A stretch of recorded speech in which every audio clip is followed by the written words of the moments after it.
lesson. We can hope, but it is doubtful. We still do not know who is supporting them. Even if we shut Desperado down entirely, their backers could simply hire some other PMC.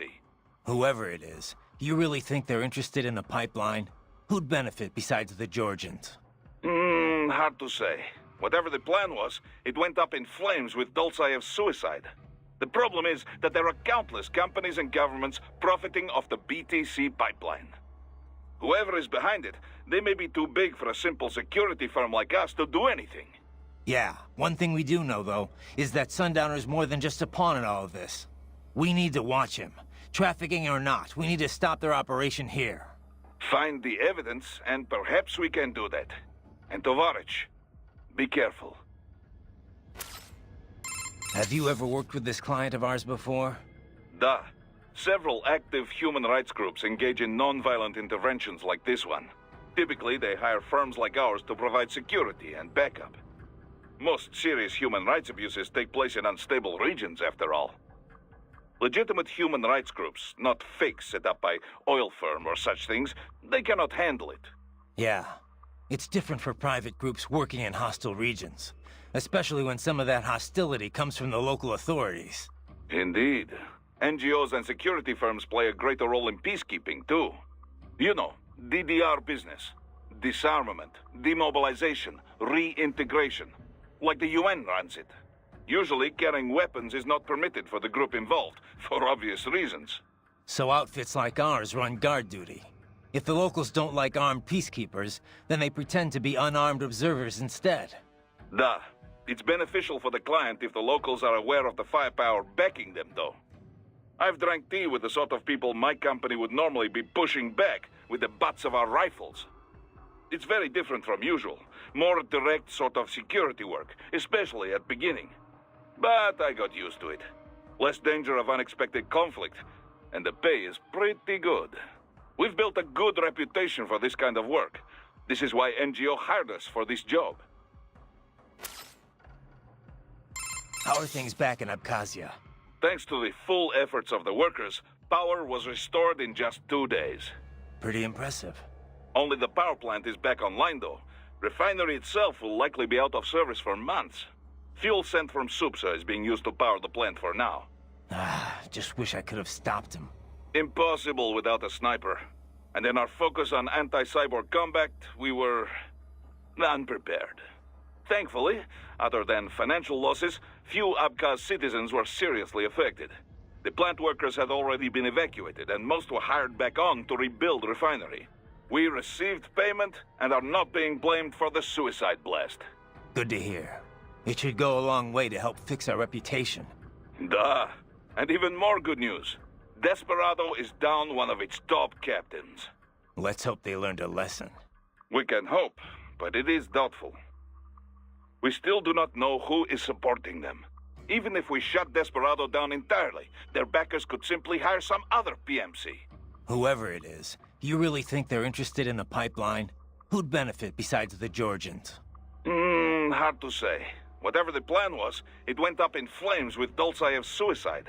The problem is that there are countless companies and governments profiting off the BTC pipeline. Whoever is behind it, they may be too big for a simple security firm like us to do anything. Yeah, one thing we do know, though, is that Sundowner's more than just a pawn in all of this. We need to watch him. Trafficking or not, we need to stop their operation here. Find the evidence, and perhaps we can do that. And Tovarich, be careful. Miss Trall mentioned someone from her past. Any idea who that could have been? None. I checked her file again, couldn't find a thing. Definitely not Dolzaev. Probably not Sundowner either. No. The way she put it, it didn't sound like anyone I've encountered so far. Maybe someone involved in backing Desperado. If so, sounds like they're providing more than just financing.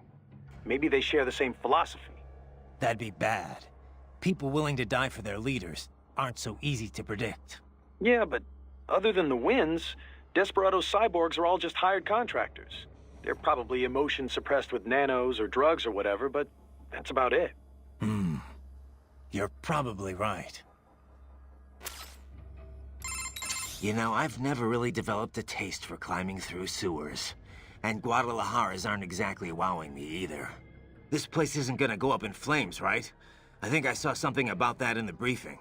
You're talking about 1992? What a mess. Over 200 people killed. That was almost a half-century ago, though. You smell anything off? Before the explosions, residents complained they smelled gas from the sewers. I'm in a sewer, Kev. You think I've got my smell receptors on? Local air analysis doesn't show anything potentially poisonous or explosive, though. Well, you ought to be fine then. Besides, little gas explosion's probably not gonna kill someone like you. Well, that's very encouraging. Seriously, though, Guadalajara is not a bad place, at least from what I've seen. Oh, it's not. Second largest city in Mexico, after all. I've actually spent a lot of time down there. It's got a lot of charm. The architecture is a fusion of Latin and old colonial Spanish culture. The city's historic district is home to a massive cathedral overlooking the whole town. It's always bustling.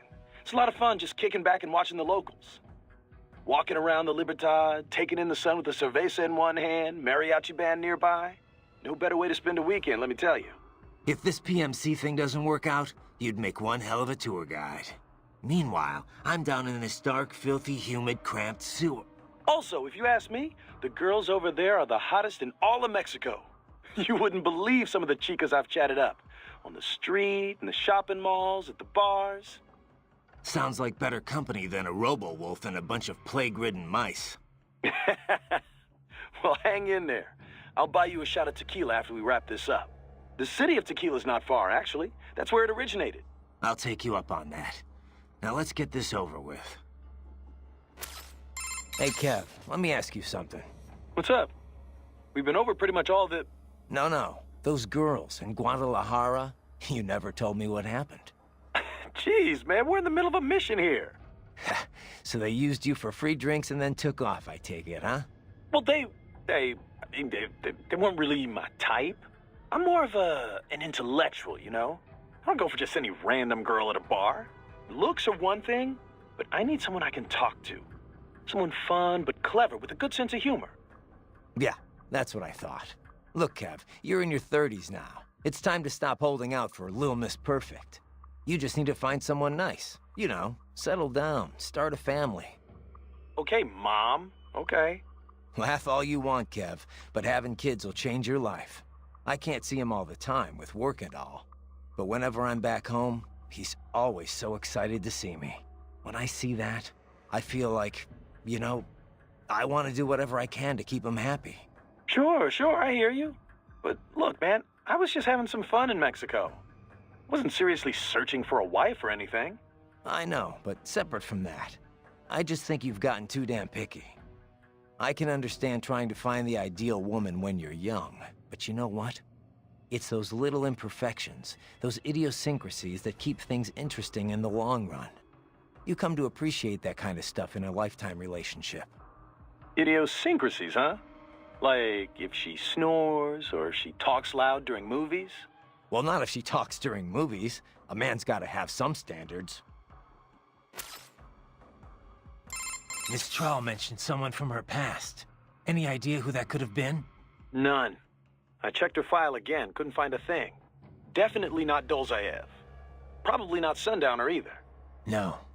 The way she put it, it didn't sound like anyone I've encountered so far. Maybe someone involved in backing Desperado.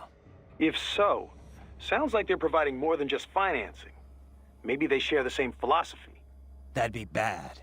People willing to die for their leaders aren't so easy to predict.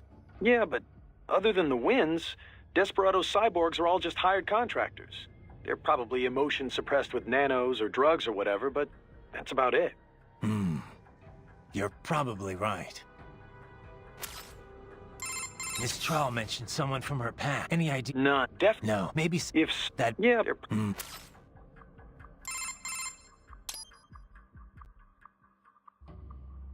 can't believe Dolzaev blew himself up. Pretty common terror tactic. You don't usually see the leaders doing it, though. It's one thing to get your flock pumped up on the glory of dying for the cause, but it's not often they actually go through with it themselves. You gotta have a public face, after all. The guy who gets to claim responsibility on the evening news. In a weird way, Dolzaev showed some serious dedication. Not that I'm about to praise him for it. Yeah, still a terrorist. A suicide bomber in the end. if that's what you want to call him. Still, he kind of failed at it. How so? Well, all that explosion did was put a dent in Abkhazia's budget. More Russia's, really. They're the ones rebuilding the refinery. The coup didn't work out. He couldn't overthrow the government. He was barely a blip on Russia's radar. So, you're saying the bombing didn't accomplish any of his goals? He did it just because he was cornered? Sounds more like just plain suicide. Yeah. Probably wanted to end things with his own hands. Like a samurai committing harakiri. Still not something to be commended for, though. Yeah. Lumping him in with true warriors like the samurai just gives them a bad name. I hope she didn't get to you. Wanting to protect the weak that's worth striving for. Don't worry. I've heard more than a few supervillain spiels in my time. Maybe we had some things in common in our past, but not anymore. I bring my beliefs into every battle I fight. You want to call me foolish? Well, that's not gonna change me. I'm glad to hear that, Raiden. Yeah, thanks. Riding out. Say, Raiden, where'd you get that hat you were wearing? The sombrero? Well, picked it up at a souvenir store here. I guess I just kinda like the design. Also, when you're on a scout mission, it's vital that you use the local attire to blend into the background. Yeah. I think it looked pretty good on you. You looked like some kind of mariachi singer. Oh, you think so? Yep. Only, that's kind of a problem too. How so? Well, I mean, that sombrero really is meant to be part of a mariachi costume. Mexicans don't wear hats like that normally. Come on. The guy at the shop told me I'd look just like a local. Yeah, a local tourist, maybe. Look, you might see a lot of Mexican men wearing sombreros during their daily routines, but, nothing like that. They'd go for something a lot more simple and compact. Something not all that different from cowboy hats in the Old West. Are you sure? I don't know if it's true or not, but I have heard one theory about the modern cowboy hat. They say it's based on the sombreros the original Western settlers brought from Mexico. Of course, cowboy hats come in all shapes and sizes, so you can't really say a specific one's the cowboy hat. Huh. Well, now I know why the locals were so eager to get a look at me. That wasn't the hat.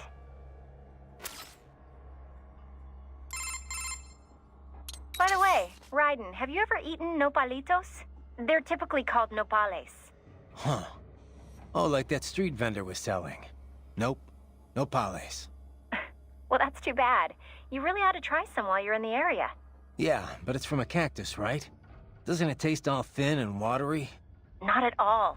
It's kind of like the flesh of aloe vera leaves, or the seaweed used in Japanese cooking.